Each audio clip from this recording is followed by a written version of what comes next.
Welcome to this session on expansion playbook, making your first moves in the market. I wasn't going to say anything, but it's just on my mind so much. I do want to acknowledge the tragedy that's befallen our neighbours in Thousand Oaks, and kind of, without being crass, connected to what we're doing here, and you people that are interested in building global bridges and global alliances, and how important that is, and how important that has been historically in sort of restoring and keeping global peace. The more trade we do with people, the less illusion there is in other cultures and other countries, and we've seen less war as a result, and we're putting less of our boys and girls in sort of harm's way that leave them coming away with these terrible afflictions like PTSD. And I think this interest in a conference like this, to have the opportunity to engage on that global scale, is very important. So thank you for being here. And just on that, if you know anyone that needs a hug or needs any help today or in the future, I just think it's a good opportunity to reach out to them and do that and offer a random act of kindness. And my act of kindness now will be to stop talking and to engage the experienced professionals that we have on this panel to talk to you about global expansion. Your first starts, and I'll start with Samantha Day. She's Director of RSM UK, and she's now based here on the West Coast with us, and primarily helps companies looking to internationalise with a sort of slight focus on the UK and Europe. But as we know from RSM sponsoring this conference, they've got a global footprint and a presence in 120 countries, I think. Approximately 120 companies. So they're a great global partner there. And we've got Josh DeCloe here, who is from Cooley's, an international law firm. His specialty is mergers and acquisitions, which is a very legitimate way to enter into the international market. But we'll talk about that for sure. He'll also help us with some more basic steps that we can look at from a legal perspective. And then finally, last but not least, we've got Rob Shah, who's the founder and CEO of Pazziz. Pazziz is an app that can put you to sleep at the push of a button. I have used it, but it comes recommended by J.K. Rowling. And if you can put to sleep the imagination that created the Harry Potter series, I think you're onto something there. So the less said by me on that, the better. And it's a great app. And I'm actually going to start with you, Rockwell. So you've created an app, a digital app, very easy to internationalize due to the platforms available to us now. Was your intention with that first keystroke to go international? When did you start thinking about taking it international? Yeah, I mean, we knew from the very beginning that it was going to be an international product, right? Sleep problems are a global health epidemic, right? 70 million people in the US, 31% of Europe, globally 2 billion people suffer from insomnia. And the vast majority of these cases suffer from the same simple disease. It's just too much thinking, right? People can't shut their brains off at night. So the real key is, if you can quiet someone's mind, you can get them to fall asleep. And there are many, many ways that you can get somebody to quiet their mind outside of prescription medications, which are predominantly what's used to battle insomnia. And when we were designing and developing Pazziz, it was always from the beginning going to be an international product. And luckily, a lot is taken care of for you as a developer when you are publishing through the App Store and through Google Play. You have a global infrastructure already there built for you to capitalize on. But there are many things that they don't take care of for you. So, for example, one of the techniques that we use to help people fall asleep is clinical sleep interventions that are manifested through voiceover. But you can't just automatically translate hypnosis. You can't automatically translate cognitive behavioral therapy or autogenic training. These things, these clinical sleep interventions, that is still a lot of work to do in lots of different languages with lots of different voice artists. There's still a ton to do there. So for you in that case then, based on your comment there, was English-speaking countries the natural first step for you, and did that sort of dictate your maybe market focus just because of that reason? Certainly. So especially because we are an English-speaking team predominantly, that certainly biased us, but the English-speaking world also has a very large share of the buying power. So when we think about who can actually afford a service like Pazziz, a lot of them are in the English-speaking market at the moment, but there's still billions more people to touch and impact beyond the English-speaking market. So the when and the where, those are often the first sort of questions that I get asked when I support people going out and into marketing. I forgot to actually introduce myself. So yeah, I'm Matthew Manning. I work for the British Consulate on their international trade team. So I support US companies looking to set up in the UK and vice versa, help UK companies come out here. So the first question I'm often asked is when can I go and where? Sam, from your perspective, I mean, we've sort of heard from Rockwell that he knew immediately it was going to be global. There's obviously an inclination to go to an English-speaking country. What's your sort of advice from sort of a structural perspective on the when and where for international? And maybe when should they speak to you about that, or should you be involved in that conversation? So it really depends what the company is selling. Is it a good? Is it goods? Is it services? So if you're thinking about moving goods across borders, you can't just say, right, okay, I'm going to go into X, Y, and Z countries because they sound the best, or I know someone there. You've got to first think about, okay, do they want your product? How am I going to get the product into it? So there's customs duties around the world. It's going to charge you to get goods into that country. So if you think about the EU, once you move goods from the US into the EU, there is a charge to get them in. But once they're in the EU, you can move them around as much as you want. So if you think about EU as a group, that's a great way to do it. But then if you are services, you need to think about the movement of goods. No, you haven't got anything moving. What you probably need to think about is where are your customers going to be. So if you want to hire a salesperson to find these customers, let's say London, Amsterdam, these big markets, do you want to put a salesperson there to figure out the biggest markets in a certain jurisdiction, and then maybe move to other locations? So it really depends what you're doing and how you plan to do it. And the final point is in terms of who you're going to hire. So if you are, let's say, a life sciences company, you're going to want to be near the talent. So you need to figure out where the best universities are who are doing work on your type of a product, so that you can find the talent near the universities. Okay, so in terms of engaging that, how do we get that information? I mean, is that something that we can speak to either the council or to you as a lawyer to talk to about entering markets? Say we have identified the when and the where. So I'm one of those small-minded types that gets incredibly nervous talking to lawyers because I'm scared I'm going to get a bill for a 0.1 or a 0.6 or something. So I'm rushing my question. So when would be good? When would be good to engage with you? Is it better early to help make those decisions, or do you want us to come to you with a fully formed plan? Or how do you feel you fit in there? I mean, I'd always rather you come to me sooner than later. You're not just for billing purposes, but just to get general consulate advice. I mean, that's the most ideal situation. The truth is, most often when a client's coming to me, especially with a specialty like M&A, it's because they've already got a target in mind. They've got an acquisition they'd like to do. They need to move quickly, and so. If it's a client that's done it before, that's a much easier process. If it's a client that's never done it before, they might be used to the speed of a transaction in the United States, and you sort of have to temper their expectations based on the target market you're going into and the additional regulatory requirements that might be involved. Situations with, it depends a lot, frankly, as Sam was saying, like what kind of company you are, what your product is, but also what you're buying. A lot of my clients tend to be either tech or pharmaceutical companies. They're doing a lot of talent acquisitions. They're doing acqui-hires. They're buying workforces, people, information.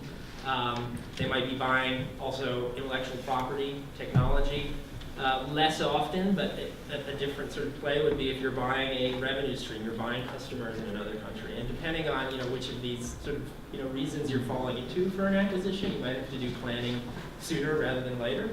But I think reaching out to whether it's your tax advisor, your lawyer, your marketing people, getting everybody on the same page early on and getting a roadmap of exactly what's the rationale behind the expansion of the acquisition and what's going to be required based on that particular locale is going to save a lot of churn and a lot of trouble in the long term. Right. And so for someone who's maybe thinking about their very first step, maybe a small business, I don't know whether there's a show of hands that there's anyone that's at that stage of a small business looking to make their first international step, or are we just all currently working internationally and intrigued as to what it might look like? Okay, we'll go with my initial theory that it'd be a smaller business then. So if we're looking, how can we still engage, make sure we get the right advice. Is there a trick that we can just do some of this on our own? How do we make this most cost effective to work with professionals? So you can do it on your own. For example, if you want to set up a company in the UK, it takes 24 hours and you just go online and do it. But you can accidentally put yourself as the shareholder, not your US entity, then you've got yourself some tax issues.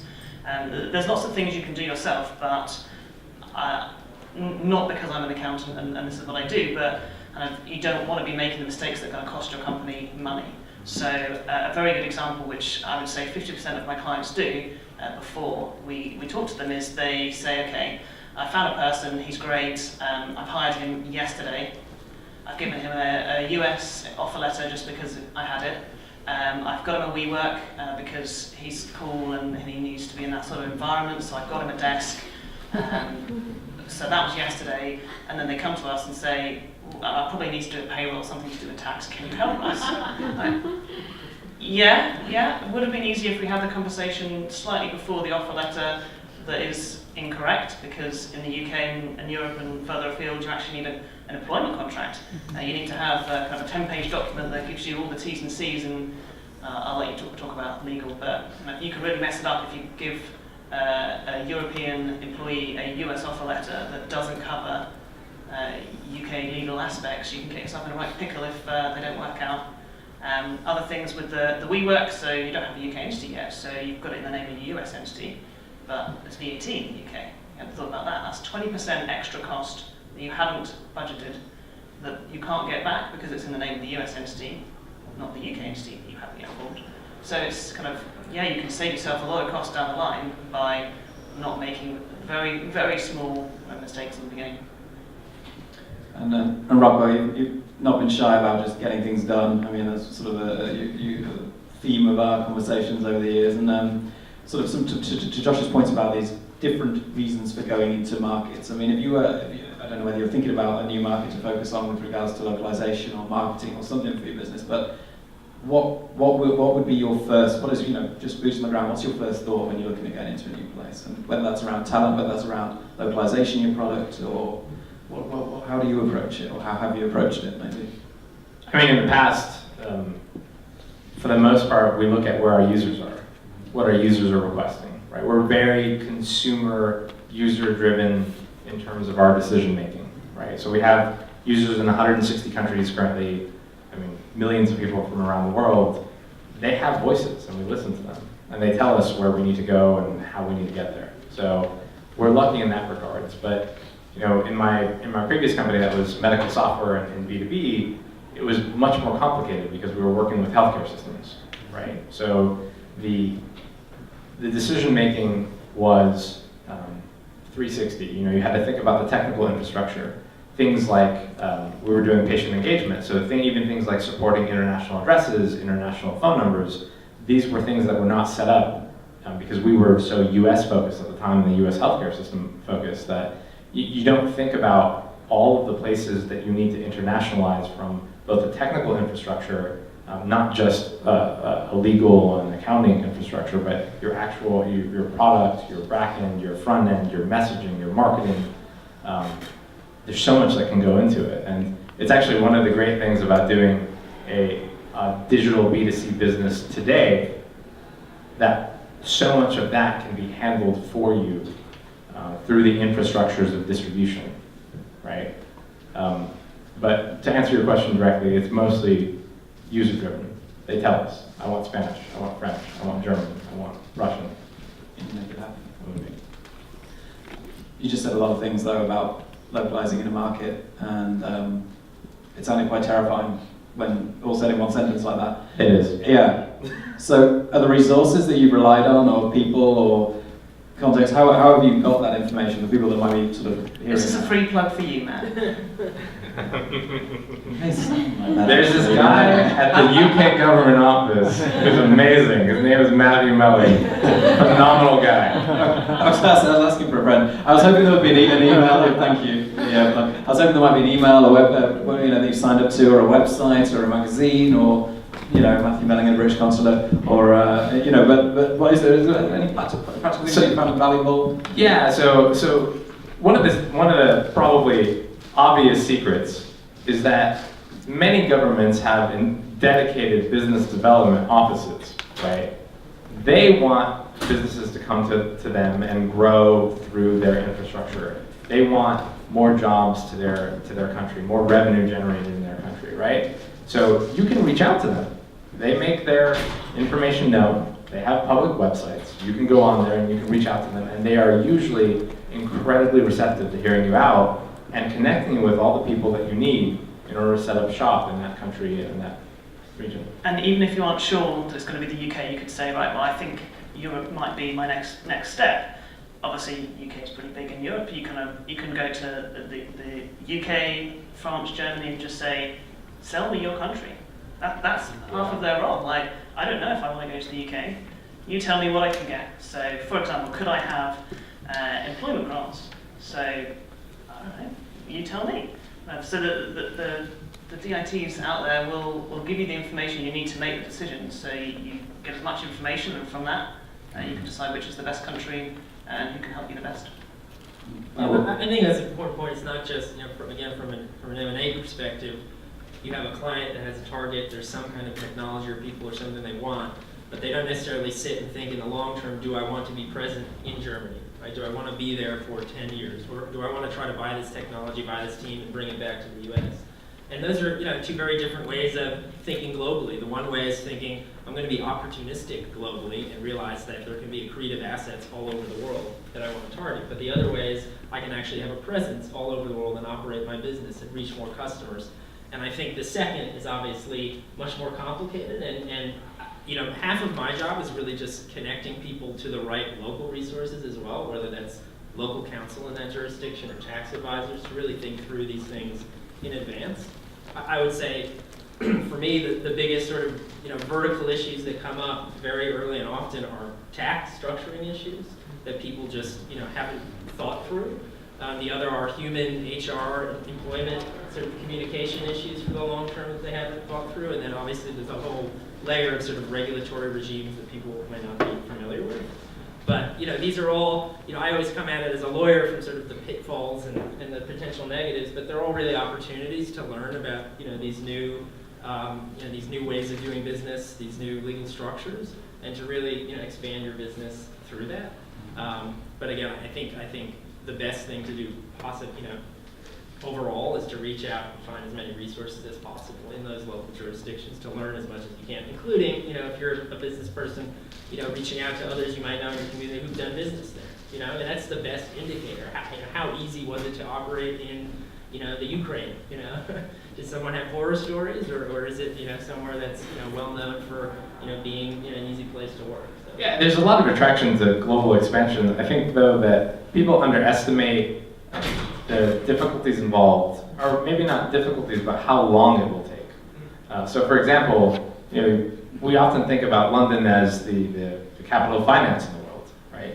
But do you know how long it takes to open a bank account? A long time, 3 months, minimum. 3 months if you're very lucky. If you're very lucky. I've had a client 6 months, and we were like, oh, I didn't even think you were going to get one. Hold on. But I mean, most of the time, especially in the US, as US-based businesses, we don't think about those timeframes, right? Those aren't in our projections because we think that's trivial. We should be able to open a bank account in 10 minutes, right?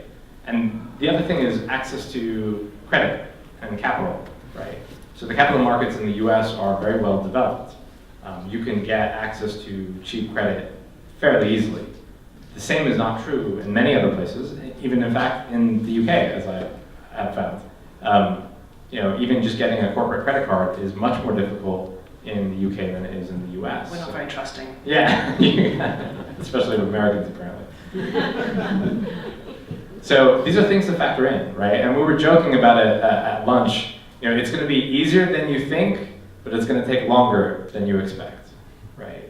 And these are very real. Actually, I'm kind of curious, what are some of the biggest obstacles you've seen with real clients, and how did they overcome it? I'm really curious about that. Bank account is always the biggest for everybody. Everyone expects it to be overnight, and it's not. Other obstacles, how do you incentivize your employees in the appropriate manner in the country that you're hiring them. So in the US, it might make sense to say, obviously, we'll give you private medical, we'll give you stock options, we'll give you X, Y, and Z. That looks great. I just want to replicate whatever I do in the US, just do that across the world, because I want everyone to be equal and fair. Yeah, that makes sense, but you can't just do that. There are implications for doing what you've done in the US in other places. So stock options, I don't know if you've had to go through that nightmare. Yeah, so if you offer stock options, so let's say, sorry to talk about UK all the time, so let's say you set up a UK entity, you hire your employees and you say, I want to give these UK employees some stock options in our US entity. So if you do zero planning and you just offer these options, you've basically screwed your UK employees over in terms of tax, and you've also screwed yourself over. So worst case scenario, the employee could be charged 45% tax on the stock option gain that they get, and the employer, so you, will get charged the 13.8% social security on that gain. So if you do nothing, that's kind of a lot of tax that you weren't anticipating. And when you say, here's an incentive, do really well for my company and grow it, but the government's going to take half of it, it loses the impact. So that there's so much planning that goes into things like that that companies don't do. I've seen it many times where people have offered stock options to consultants to employees and just screwed them on tax. How about accounting for not hiring the right people, so firing people? Yeah, well, it depends which country you're talking about. Kind of some countries are worse than others.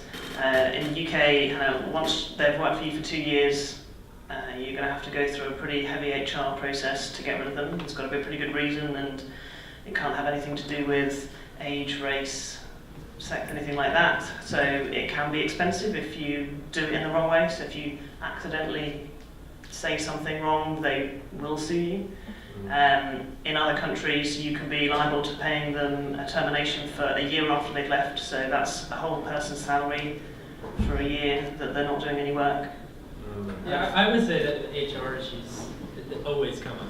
With somebody new, especially doing an acquisition in a new country, whether it's the UK, Europe, Asia. I mean, the fact is most other countries have a very different employment regime than the US. The concept of at-will employment just doesn't exist in most places. And so in the US, you're used to only giving employment agreements to key executives in the C-suite. Everyone else is at will.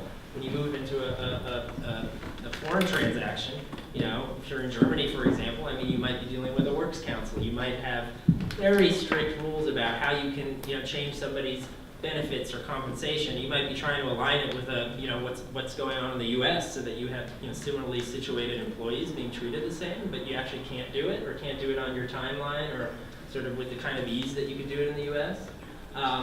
So I think that tends to be a really serious issue that people are just not familiar with. I recall doing my very first deal for a client that's now done 8 or 9 foreign acquisitions, and they had never done a foreign deal before, and it was acquiring a UK entity and an asset purchase. And this whole concept of the transfer of undertakings, just blew out the whole deal, because it was just something they could not get their minds around, that they had to deal with all of these negotiations and consultations and all this process that is not present in the U.S. But once you've done it once, I mean, this is the good thing. Once you've done that first move into one market, it just gets easier and easier. Part of it is you're just a little more prepared and desensitized to some of the obstacles you have to overcome. But you really do get sort of very good at it as time goes on. Do you find they call you earlier the second time?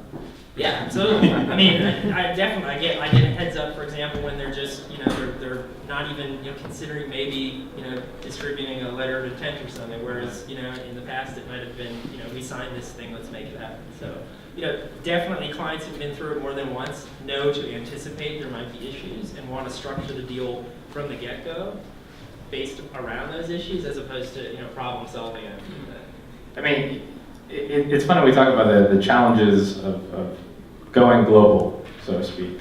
But even if you choose not to go global, it will hunt you down and find you. Now, what do I mean by that? Well, for example, GDPR is a perfect example, right? Even if you are a US-based entity and you didn't want anything to do with Europe, if you have one person, one user, right, you're global. You now have to deal with GDPR. And this is a challenge. I mean, even if you fight against the grain, you still have to think about it. You still have to plan for it. Yeah, nature of the modern business world. So on sort of, I mean, maybe not GDPR, but just right now, I think that's what we'll get to. Just on the legal front, we just talked about some of the difficulties I mentioned then. That was starting from afresh. Obviously, you're dealing with M&A. You sort of saw some of this replicate. When people are looking to go international for the first time, what's the most basic of question that you've been asked 1,000 times that you're sick of hearing, and what's the answer to it so I don't have to embarrass myself by asking it? Yeah, I think it's actually, I mean, it's how long will it take? All right. Again, especially in the last few years, the M&A market has been extremely competitive, very robust. Bidders on assets have to move very quickly. I mean, it's not just price, it's also based on speed. I see clients time and time again win a deal because they promise to get it signed in 3 days and closed in a month. But there are just realities when you're looking at a foreign acquisition that might prevent that, right? Regulatory requirements. If you're looking at a deal in China, there are going to be, that's going to take much longer, for example, than looking at a deal in the UK. And so, I think clients are always wanting to move as fast as possible, always asking you to be as creative as possible to find ways around things. But I think how long is it going to take is probably the biggest question that comes out. And frankly, there's no one rule. It's not the case that it takes forever to do an international expansion. There's some countries that are very easy to do it in. There's others that's going to be more of a challenge. So you really just have to be prepared for that. Josh, how are the tariffs affecting Chinese acquisitions? From my perspective, it's a little bit less of the tariffs. I mean, certainly Chinese investment into the U.S.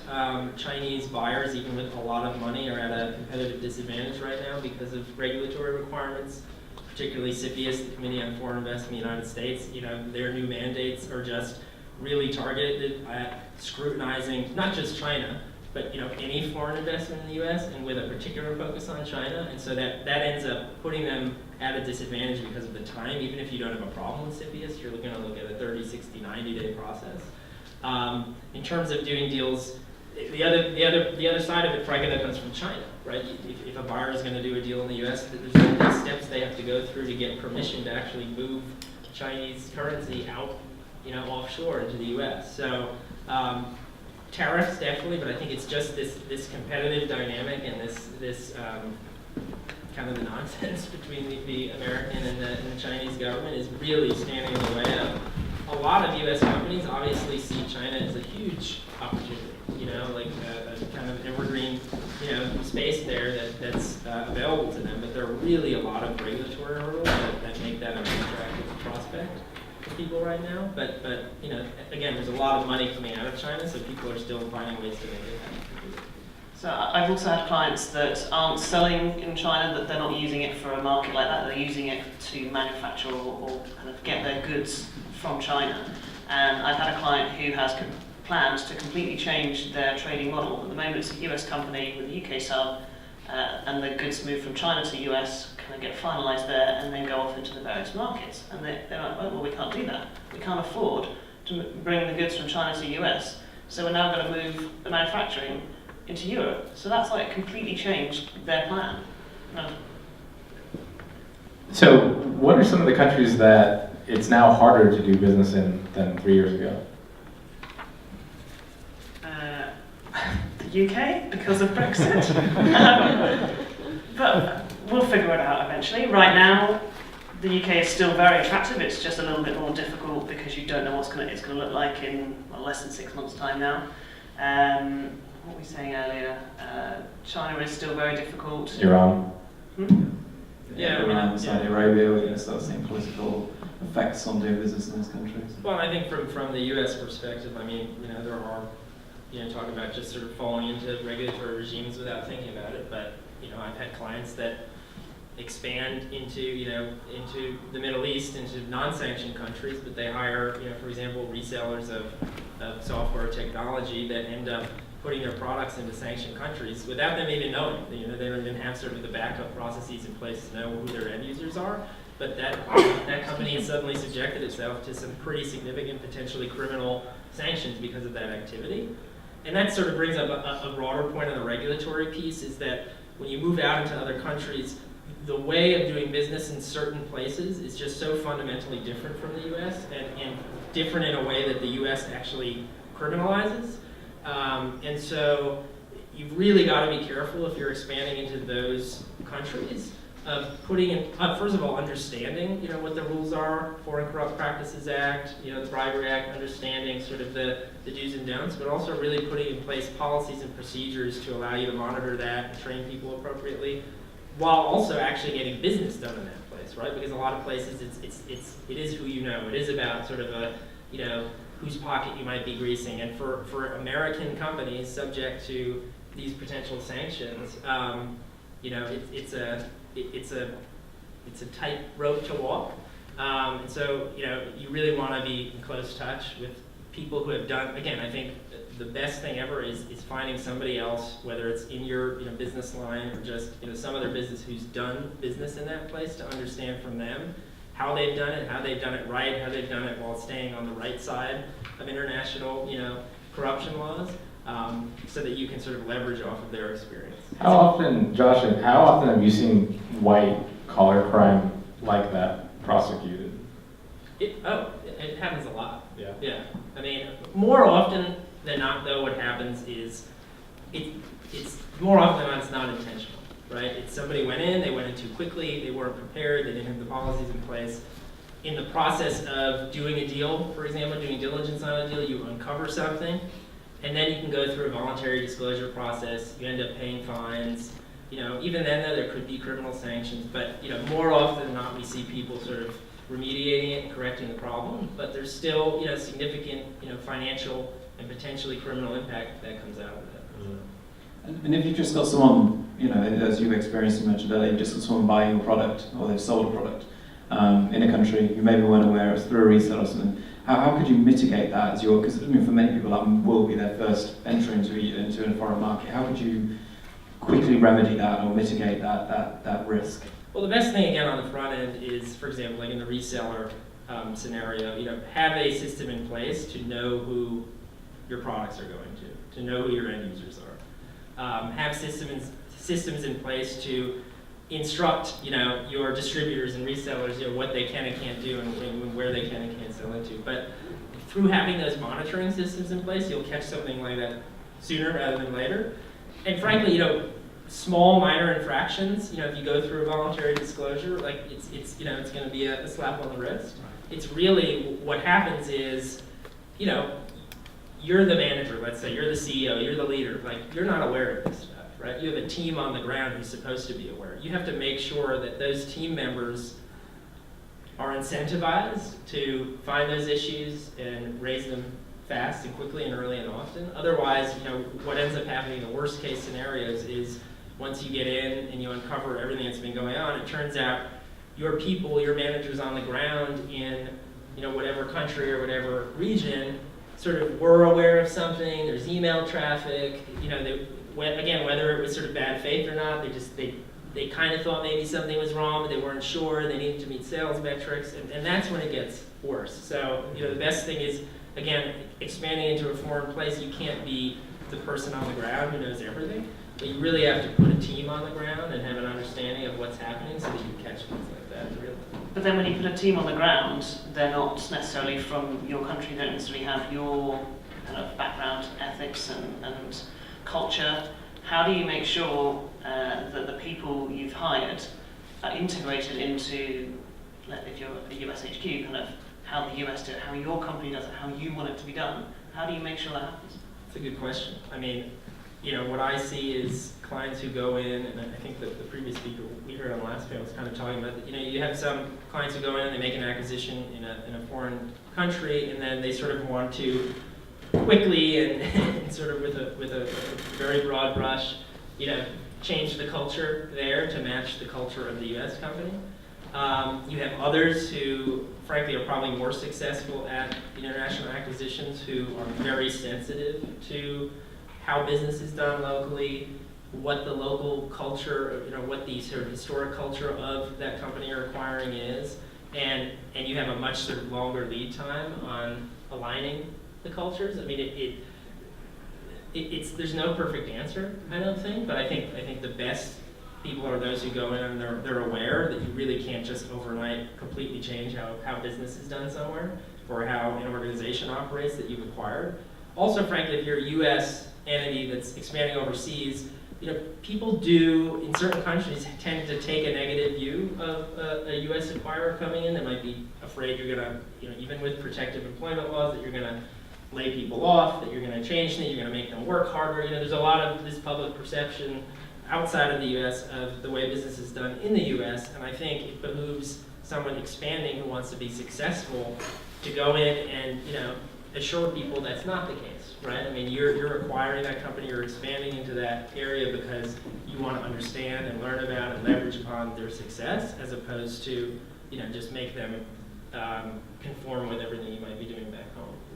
I think it's probably important, whether you've acquired the business or whether you've set it up yourself, sending somebody over either just kind of for an introduction when they first start, or sending them over for 6 months, whatever it takes, or if you want to send someone for a couple of years to say, right, you're from the US, you've been with us a number of years, you know us inside out, now go there and make sure that everyone feels the same way we do. And if they don't feedback, we need to make sure they feel like they're part of this US global company.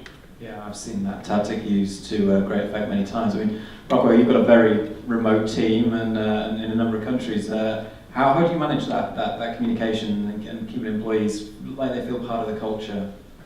So I've always run remote businesses. All of our businesses have always been staff in different places, different countries all around the world. I think the number one thing that you have to do is get people to care about each other's stories. Get people in the organization to know who each other are and what their why is. And if you can't do that, you are going to limit, you're going to have a ceiling on productivity, you're going to have a ceiling on growth. But if you can really get people ingrained in caring about each other, and they'll work harder, they'll believe in the mission, they'll go far beyond what you would imagine. And there's all sorts of strategies and tactics you can use to get people, build that culture even remotely. For example, in the last company that I ran, every day of the week was a themed blog post that somebody would write about. So Mondays were Motivational Monday, Tuesday was Talent Show Tuesday, Wildcard Wednesday, Thankful Thursday, Flashback Friday, and somebody in the organization was tasked with writing a blog post on that theme.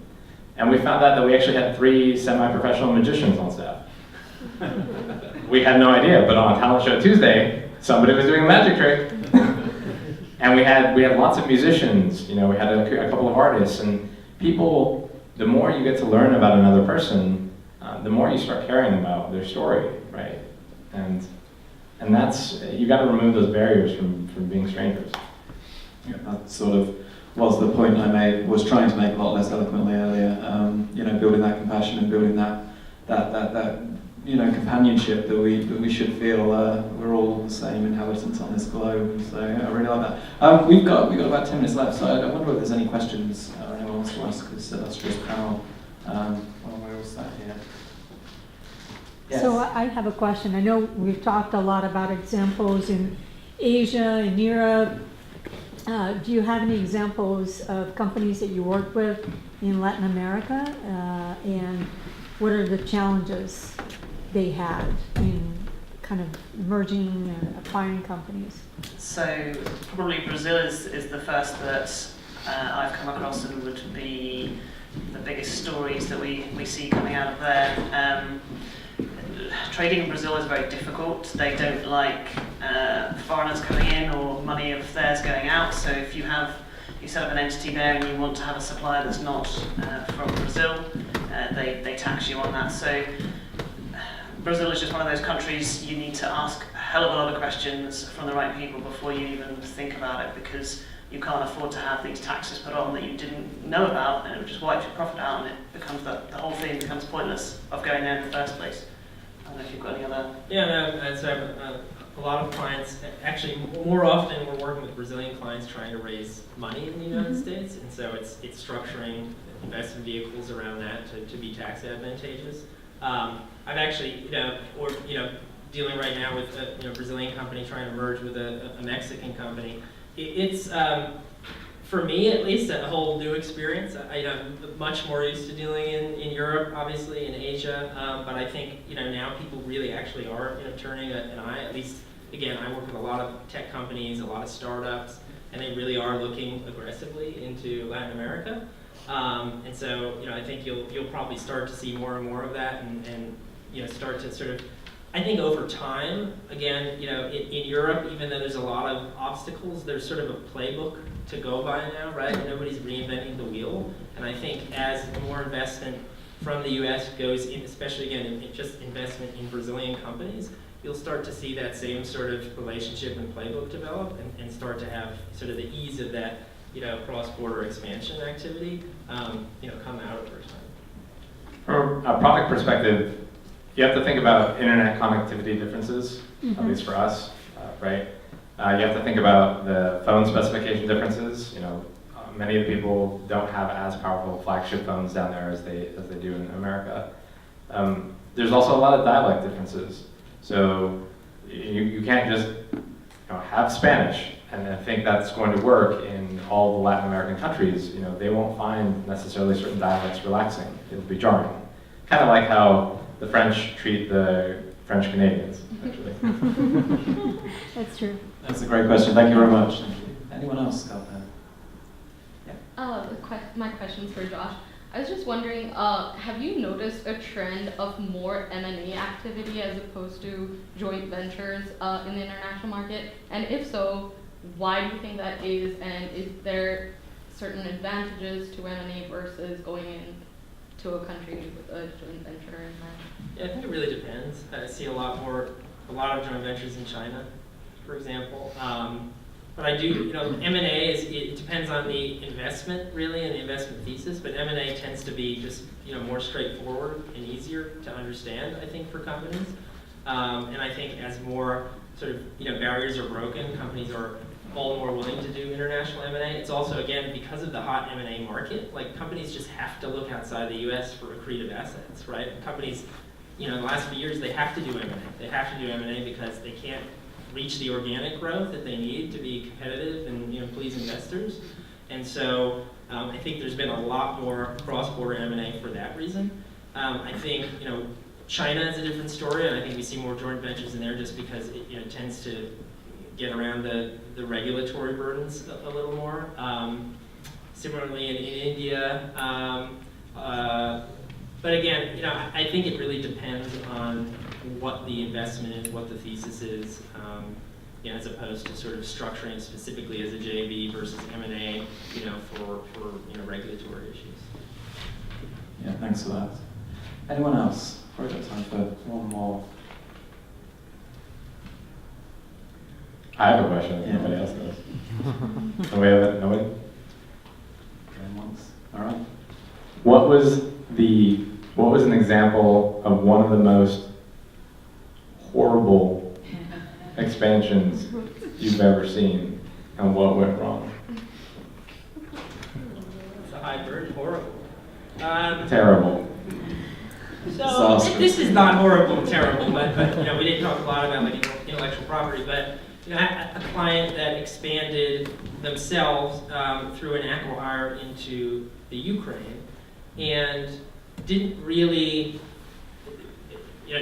engage counsel early enough on either the U.S. or Ukrainian side, and didn't really understand that the differences in intellectual property development and ownership and assignment in the Ukraine from the U.S. And they essentially ended up, structuring it so that all of their employees and contractors in the Ukraine essentially owned the company's IP. And this is not just specific to the Ukraine. I don't mean to be hating on it. It's just, those kinds of minutiae things. You're in the U.S. and you think, I have a PIA and I distribute to every employee and it's the same boilerplate, right? So I'm going to send that to the Ukraine. It's like, well, actually, no. Like the whole idea of moral rights and how you need to, get those released there is completely different. And so now we ended up sort of having to go back to employees and pay them, negotiate with them to get this IP back to the company. And so that's something that's just so easy. It would have been so easy to avoid, but because someone again wanted to move quickly and just thought, hey, I've used this 1,000 times for every employee I've ever hired in the U.S. Of course, I can just send it to someone in Ukraine. That's what happened? Probably the most expensive error a client made was the US company wanted to expand, decided acquisition was the way. So they bought both a UK and German entity at the same time. And this was just probably a year before GDPR was released, but it was definitely out in the world, everyone knew it was coming. So they basically got these companies, joined them into the US fold, and then figured out that they didn't need them because they couldn't sell in Europe because their business model was not going to be GDPR compliant, and it never would be. So they then had to fire everybody that they just acquired in the UK and Germany because they hadn't thought ahead of, well, GDPR is a thing in Europe and you're just acquiring in Europe. So. And somehow we're going to end up ending on that. I don't want to end on a negative note or what went horribly wrong. I think we'll focus on the fact that I think Rockwell's comment that we sort of came together at lunch. It's going to be easier than you think to make that initial step, but it will take longer. And I think if you want to take anything with you, do you have I have a positive story. I love that. Yeah. So I joined RSM 12 years ago. And the first client I worked on was a US company. They set up one person in the UK, and that was called LinkedIn. And 12 years later, they are where they are. So they literally started with one man, and maybe a dog, I don't know, in the UK. I have no idea how many countries they're in now in terms of having employees, but they're obviously what they are today. And it came from exactly what we're talking about, was the first step of, okay, let's go international. I think this could work somewhere else.